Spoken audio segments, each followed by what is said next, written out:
భారతీయుడు 2 zero tolerance, ఇది ఈ cinema caption. Bharateeyudu 2 film review by allrounder star Ballem Venu Madhav. అతిశయోక్తిగా అనిపిస్తుంది. తర్వాత అది సహేతుకంగా అనిపించదు మనకి, ఇలా జరుగుతుందా అనిపిస్తుంది మనకి. సో అటువంటిది ఇది జరిగింది. సో మొత్తానికి ఏంటంటే స్టార్ క్యాష్ పరంగా, తర్వాత ఇది ప్రకారంగా ఏదో మనము సెకండ్ రిపీట్ ఆడియన్స్ కోసం పిడుదలు చూపించేటువంటి సన్నివేశాలు వాళ్ళు క్యాలెండర్ పాటలో చూపించిన ఈ సినిమా, ఇంకా మిగతా విషయాల్లో సేనాపతి పాత్రను ఏం పెద్ద ఎలివేట్ చేయకుండా సెకండ్ హాఫ్లో మాత్రం ఎలివేట్ చేసి అతనికి మనకి ఇప్పుడు ఐ సినిమాలో ఉన్నటువంటి ఫైట్స్ ఏవైతే విక్రమ్తో చేయించాడో అటువంటి ఫైట్స్ ఈ సినిమాలో చూపించారు.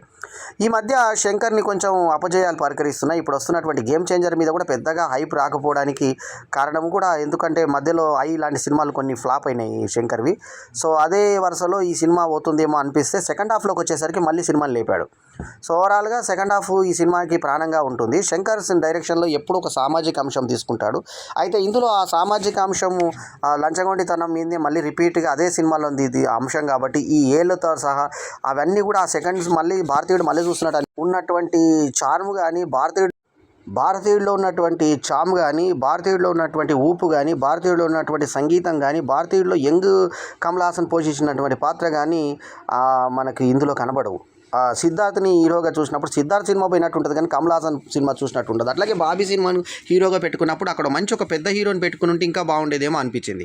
సిద్ధార్థకు కూడా ఈ మధ్య అన్ని అపజయాలు పలకరిస్తున్నాయి. తన సొంతంగా నిర్మించినటువంటి చిన్న సినిమా మినహాయించి కొంచెం చిన్న కొద్ది గొప్ప ఫలితాన్ని చూపించింది. అది కూడా పెద్దగా హిట్గా కాలేదు. అయినా కూడా అబోవ్ యావరేజ్ కన్నా కొంచెం బాగానే. అయితే మనము భారతీయ 2కి ఒక సినిమా ఊహించిపోతే ఒక సినిమా కనబడుతుంది మనకి. జనరల్ ఏంటంటే మనం కమల్ హాసన్ ఇంకేమైనా అద్భుతాలు చేస్తాడేమో అని చెప్పి సినిమాకి వెళ్తాం. ఇందులో అతను ప్రాస్థెటిక్ మేకప్ తప్ప పెద్దగా అతను చేసిన ఇది ఏం లేదు. అతని ప్రతిభను రాబట్టేటువంటి సన్నివేశాలు ఏవి కూడా ఈ సినిమా మొత్తం వెతికినా, మన భూతద్ద వెతికినా కనబడదు మనకి. సో ఆ మేకప్లోనే మొత్తం కప్పబడిపోయి ఉంటుంది. ఆయన కళ్ళు కనబడవు, మనకు ముక్కు కనబడదు, పెదవులు కనబడవు, ఏం కనబడవు మనకి. సో ఇందులో కనబడ్డదల్లా బాబీ సింహ యొక్క పర్ఫార్మెన్స్ మాత్రమే కనబడుతుంది. సిద్ధార్థ్ బాగా కొన్ని సెంటిమెంటల్ సీన్స్లో, ఎమోషనల్ సీన్స్లో, ముఖ్యంగా వాళ్ళ తల్లి చనిపోయిన సన్నివేశంలో, అటువంటి సన్నివేశంలో బాగా యాక్ట్ చేశాడు. రఘుల్ ప్రీత్ సింగ్ని క్యారెక్టర్ని మొత్తం డల్ చేయడము. ఇంకా సాంగ్స్ అయితే సీక్వెన్స్లు ఎందుకు పెట్టుకున్నారో, ఎందుకు వస్తాయో పాట తెలియదు. పెద్ద జూనియర్ ఆర్టిస్టులను ఎర్ర డ్రెస్లు వేసేసి ఒక పాట, ఇది భారతీయుడు వస్తున్నాడంటే అదో దానికి ఒక కంబ్యాక్ లాగా అది మొత్తం కమల్ హాసన్ పోస్టర్లు టైప్లు అన్ని బ్యానర్లు కటౌట్లు పెట్టేసి ఒక పాట పెట్టారు. తర్వాత ఇంకొక పాట కూడా ఈ రకంగా నేపథ్యంలోనే పెట్టుకొని, ఏ పాట కూడా ఇంట్రెస్ట్ క్రియేట్ అయ్యి మనకు అబ్బాయి ఈ పాట అద్భుతంగా ఉంది అనిపించేలాగా అనిపించింది. అందుకే ఈ సినిమాకి ప్రధాన విలను నేను పేర్కొన్నట్టుగా సంగీత దర్శకుడు అనిరుద్ అయ్యాడు. ఎందుకంటే ఆ క్యాచీ సాంగ్స్ లేకపోవడం ఈ సినిమాకి పెద్ద మైనస్ అయింది. శంకర్ సినిమాలో జనరల్ ఉండేటువంటి సామాజిక స్పృహ రిపీట్ అయినట్టు అయింది. ఎందుకంటే భారతీయుడిలో కూడా తీసుకున్నారు లంచగొండితనంది, ఈ సినిమాలో కూడా తీసుకున్నారు. అందులో కొత్తదనం ఏమి లేక, తర్వాత స్టార్టింగ్ ఒక 20-25 మినిట్స్ వరకు హీరో కనబడకుండా మొత్తం సిద్ధార్థ్ అండ్ బ్యాచ్ మీదే తీస్తుంటే ఇది సిద్ధార్థ్ సినిమానా కమల్ హాసన్ సినిమా అనిపిస్తుంది. ఆ తర్వాత బాబీ సినిమాకు ప్రధాన పాత్ర ఇచ్చి ఇతను విలన్ టైప్లో చూపించి జనాలందరూ ఇతను తరిమినట్టుగా, అందులో ఒక్కళ్ళన్నా ఆలోచించారు ఇతని గురించి అంటే అందరూ అతని వల్ల నష్టపోయిన వాళ్ళంటే అతను దేశానికి వచ్చే చేసింది ఏంటి. తర్వాత తైపీలోనో ఏదో వేరే దేశంలో ఉన్నట్టుగా చూపిస్తారు. అసలు అతని అక్కడికి ఎందుకు వెళ్ళాడు అన్న దానికి రీజన్ లేదు. 28 ఏళ్ళు అతను దేశాన్ని విడిచిపెట్టి ఇంత భారతీయ తత్వం మీద ఇంత ఇష్టమని ఆయన ఎవరో కంబ్యాక్ చెప్తే రావడం ఏంటిదని దానికి ఎటువంటి ఇది లేదు. 28 ఏళ్ళ తర్వాత వీళ్ళు సీక్వెల్ తీస్తున్నారు కాబట్టి ఆ 28 ఏళ్ళు వేరే దేశంలో అయితే ఉన్నట్టు అక్కడికి కూడా గుల్షన్ గ్రోవర్ను ఎవరో చంపడానికి వెళ్ళినట్టుగా చూపించారు. తర్వాత ఒక రూపాయి బిల్ల ఎట్లా లోపలికి పంపించాడు, ఎట్లా ఒక బంగారు కానీ గాలి జనార్దన్ రెడ్డి పోలినటువంటి పాత్రను చూపించి లెటర్ పార్ట్ కూడా అతను వాడినండి చెప్పి అప్పుడు అభియోగాలు వచ్చినాయి. ఆ రకంగా అది చూపించి అతన్ని ఎంటర్ అయితే దాంట్లో చేయి పెట్టి లోపలికి ఎంటర్ కావాలి. ఆ చేయి పెట్టి లోపలికి ఎంటర్ అయ్యే ఫింగర్ ప్రింట్ పెట్టి లోపలికి ఎంటర్ అయ్యే దాంట్లో రూపాయి బిల్లతో వచ్చారన్నాడు. రూపాయి బిల్ల ఎప్పుడు వేసాడు, ఎందుకు వేసాడు, వెనకకి ఎలా వెళ్ళాడు, అంత సెక్యూరిటీ దాటుకొని ఎలా వచ్చాడు, దానికి ఎటువంటి రీజనింగ్ లేదు. ఒక్క మనిషే సూపర్ మ్యాన్ లాగా ఎంతమంది ఎప్పుడు వచ్చినా కూడా ఊరికే బొమ్మ తుపాకి పట్టుకున్నట్టు పట్టుకుంటారు. ఎయిర్పోర్ట్లో అలాగే జరుగుతుంది, శ్మశాన్లో అలాగే జరుగుతుంది, క్లైమాక్స్లో అలా జరుగుతుంది, లాస్ట్లో అలా జరుగుతుంది. తర్వాత అంబులెన్స్ మీద ఇతనికి వచ్చినప్పుడు ఎవరైతే ఈ విద్య తెలిసిన వాళ్ళే కాపాడాలన్నప్పుడు జడ్జి కేసు చింపేయడం అనేది కూడా హాస్యాస్పదంగా ఉంటుంది. మనకి ఎప్పుడైనా జడ్జిలు కేసులు చింపేస్తారా? తర్వాత ఏదో స్పెషల్ కేసు మా కొడుకుని రక్షించమని చెప్పి ఇతను అభ్యర్థించగానే ఆల్రెడీ డేట్ పడి 15 days వరకు జ్యుడిషియల్ కస్టడీకి పంపినటువంటి లేడీ జడ్జి ఇమీడియట్గా ఆమె చింపేయడం అనేది అపసవ్యంగాను అది అసలు జరగదు, అది అట్లాంటి పని జరగదు, అట్లాంటిది ఉంటుంది. అంటే కోర్టులకు కూడా వక్ర భాషను చెప్పే విధంగా, అంటే నేనే పట్టించాను, మా కొడుకే పట్టించాడు పట్టిస్తాడని చెప్పేసి.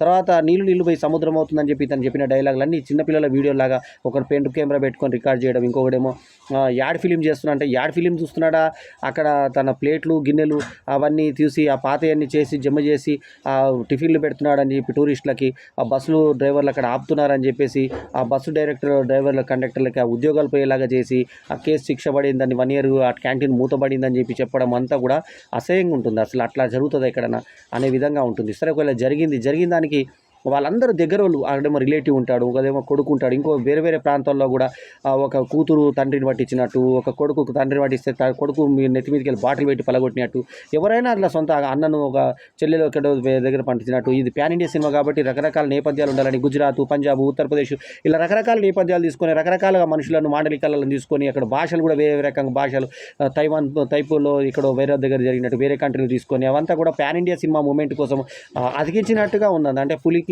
ఒక పులితోక పెట్టినట్టుగా ఉంది. అంటే cinema original content pan India లాగా కాకుండా ఇప్పుడు కల్కి సినిమాని తీసుకుంటే మనము పోటీకి, ఎందుకంటే కల్కి ఆడుతుంది కాబట్టి కల్కి సినిమాలు తీసుకుంటే కల్కిలో ఒరిజినాలిటీ ఉంది. ఈ సినిమానేమో పెట్టించేసినట్టుగా ఉంది. శంకర్ సినిమా లాగా అనిపించలేదు. అపరిచితుడు లాంటి అద్భుతమైన సినిమాలు, భారతీయుడు మొదటి పార్టు, తర్వాత జెంటిల్మ్యాను, తర్వాత ఫ్లాప్ అయినా కూడా ఐ సినిమా అదొక గొప్ప కళాఖండం. ఐ సినిమా, జీన్స్ సినిమా, ఇట్లా మళ్ళీ అట్లాంటి సినిమాలు తీసినటువంటి శంకరేనా ఈ సినిమా తీసింది అనిపించే లెవెల్లో ఉంటుంది. కాకపోతే సెకండ్ హాఫ్ కొంచెం మెరుగు మొదటి భాగం కన్నా.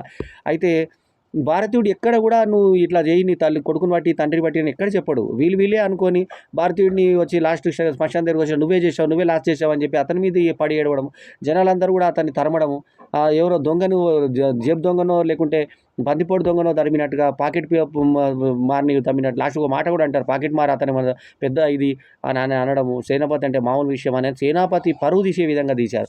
తర్వాత నెక్స్ట్ వచ్చేది వీరశేఖరన్ అని చెప్పేసి ఒక మంచి పాత్రని యంగ్ కమల్ హాసన్ని చూపించే ప్రయత్నం చేశారు. అది బాగుంది. అయితే విక్రమ్ విజయము, తర్వాత ఈ మధ్య వచ్చిన కల్కి విజయము, కంటిన్యూస్గా కమల్ హాసన్కి 2 విజయాలు పడ్డాయి కాబట్టి కల్కిలో సెకండ్ పార్ట్లో మొత్తం వేషం ఉందని అతను కనబడింది కాబట్టి కమల్ హాసన్ సినిమానే అనిపించింది. కల్కి సినిమా ఈవెన్ ఆ చిన్న పాత్ర చేసినా కూడా, సుప్రీం పాత్ర, విలన్ పాత్ర కొంచెం చేసినా కూడా బాగుంది ఆ పాత్ర. అయితే మొదటి దాంట్లో విక్రమ్లో మెయిన్ హీరో చేశాడు.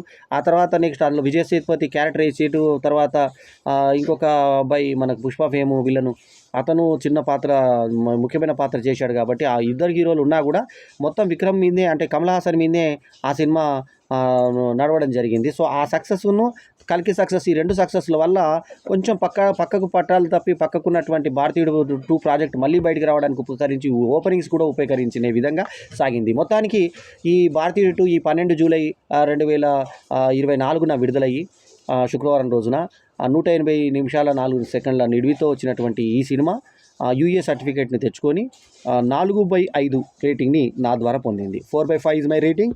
ఈ రివ్యూ కనుక మీకు నచ్చితే లైక్ చేయండి, కమెంట్ చేయండి, షేర్ చేయండి, మా ఛానల్కు తప్పకుండా సబ్స్క్రైబ్ చేయండి. అయితే ఇందులో ఫ్యామిలీ ఎమోషన్స్ ఉన్నా కూడా, ఇటు అడల్ట్ కంటెంట్ కోసం ఏదో క్యాలెండర్ మీద పిరుదులు అవి కొంచెం 2 పీస్ డ్రెస్సులు అవి కొంత చూపించినా కూడా, ఎటు కరెక్ట్గా రొమాన్స్ లేకుండా, లవ్ లేకుండా, హాస్యం లేకుండా, ఇవన్నీ కొన్ని వెలితిలు మాత్రం శంకర్ ఈ సినిమాకు చేశాడు. సో అవి మరి పూడ్చుకొని ఏమైనా సెకండ్ హాఫ్ ఈ సినిమాను కాపాడుతున్నా లేదా అనేది ఇప్పుడు ప్రేక్షక దేవుళ్ళ తీర్పు మీద ఆధారపడి ఉంటుంది. ఓపెనింగ్స్ మాత్రం ఖచ్చితంగా ఈ సినిమాకు మంచి ఓపెనింగ్స్ వచ్చే అవకాశాలే ఉన్నాయి. నష్టాల బారిన పడకుండా ఎబో యావరేజ్ పైనే వెళ్తుందని చెప్పేసి నా యొక్క విశ్వాసం. 4/5 ఇస్ మై రేటింగ్. ఈ రివ్యూ కనుక నచ్చితే లైక్ చేయండి, కమెంట్ చేయండి, షేర్ చేయండి, మా ఛానల్కు తప్పకుండా సబ్స్క్రైబ్ చేయండి. ఎల్లప్పుడు మీ ఆదరాభిమానాలు ఆశించే మీ ఆల్రౌండర్ స్టార్ బల్లెం వేణుమాధవ్. నమస్తే, జై హింద్. మాధవ్ గారి యూట్యూబ్ ఛానల్కి సబ్స్క్రైబ్ చేసుకోండి. Thank you so much. Ballem Venumadhav గారి యూట్యూబ్ ఛానల్స్కి అందరూ సబ్స్క్రైబ్ చేస్తారు. ఈ వీడియో కనుక మీకు నచ్చితే లైక్ చేయండి, కమెంట్ చేయండి, షేర్ చేయండి, మా ఛానల్కు సబ్స్క్రైబ్ చేయడం మాత్రం మరవకండి. ఎల్లప్పుడూ మీ ఆదరాభిమానాలను ఆశించే మీ ఆల్రౌండర్ స్టార్ బల్లెం వేణుమాధవ్. నమస్తే.